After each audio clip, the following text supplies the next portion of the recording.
English about methods of the paragraph through definition. Don't worry, guys. Guys, I have a tape here that contains all information of our assignment.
What is a paragraph?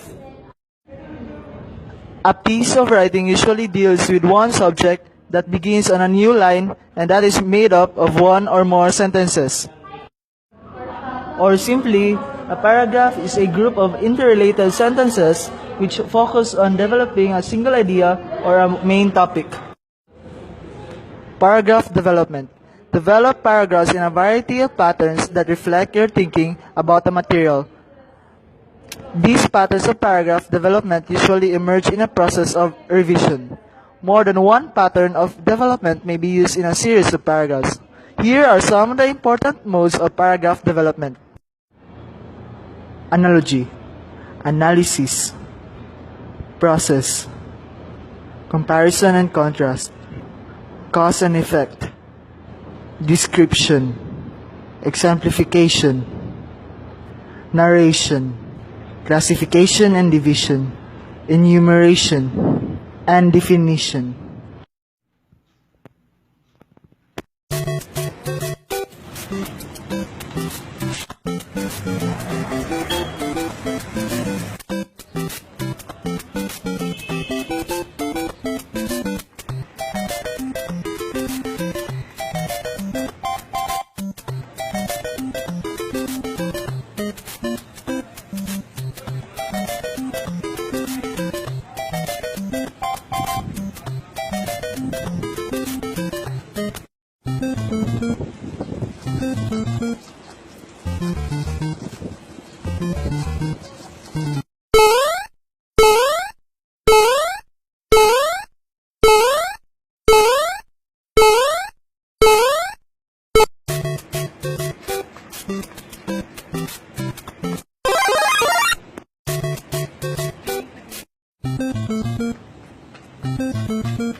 Methods of paragraph development by definition is when you want to set working generalizations that will help control the meaning and scope of important terms. Methods of paragraph development by definition has two types. First, the formal definition, and the second, the informal definition. Formal definitions has three parts. First, the term that needs defining or what we call species. Second part, the class to which the item belong or what we call genus. And the last part, the differentiation of that item from other forms belonging to the class, or what we call differentia. Informal definitions has two types. First, the operational definitions. It gives the meaning of an abstract word for one particular time and place. Second, the synonyms are words that mean the same as another word. Why is it important? It is very important because defining is an effective way of controlling the scope of terms. Words often have different meanings based on their use, that's why definition helps readers understand effectively the words being used in the paragraph. Since a particular word may vary in meaning depending on how it is used in the construction of the sentence.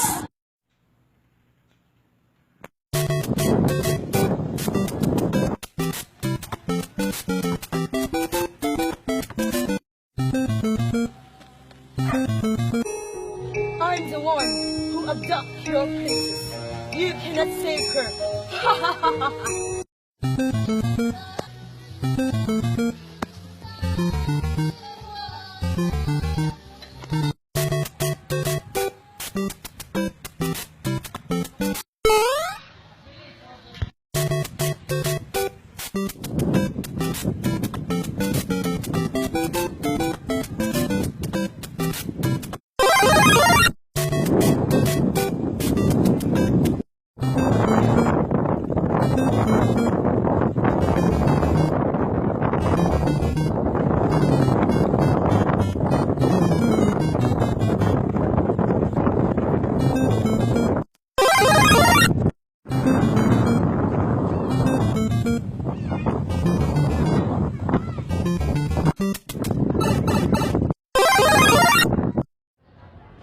There are useful transitional words and phrases to determine whether the paragraph is in definition type.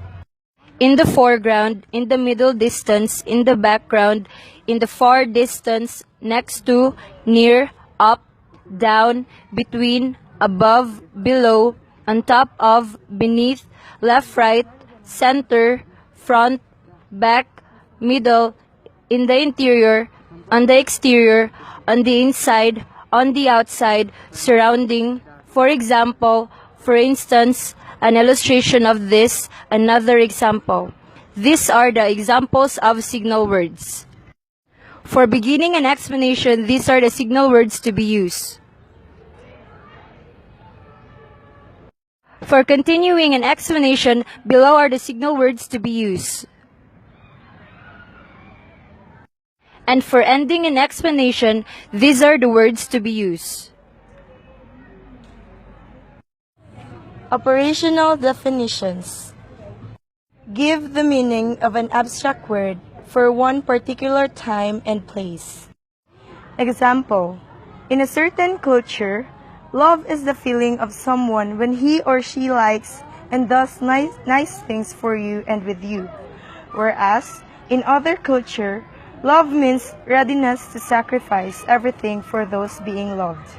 In simpler terms, you can identify if the paragraph is an example of operational definitions if the subject being tackled is an example of an abstract word. So, abstract word means that the thing that cannot be seen by your five senses but can be felt.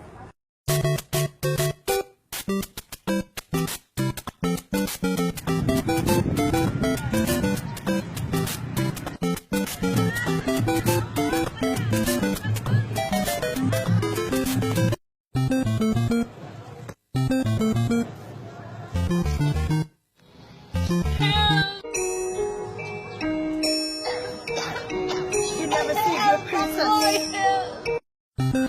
Two.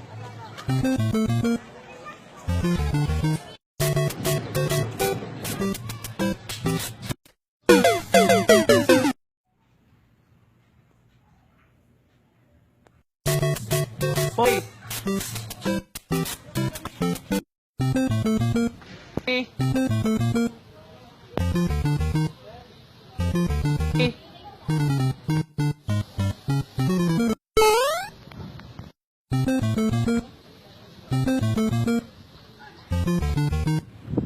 Hey.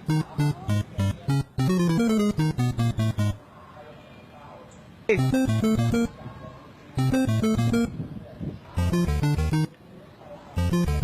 Hey.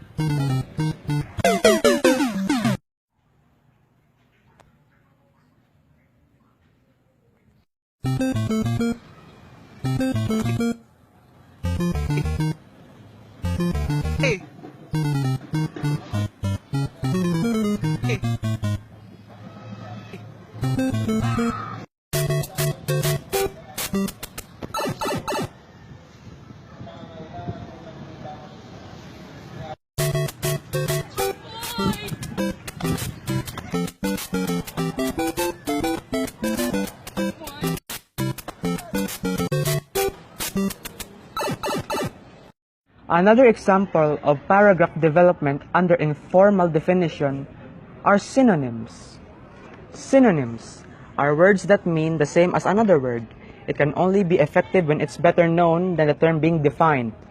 There are three ways by which you can use synonyms to define a word inside the text itself. One is through the use of parentheses, another is the use of dashes, and lastly the use of an appositive.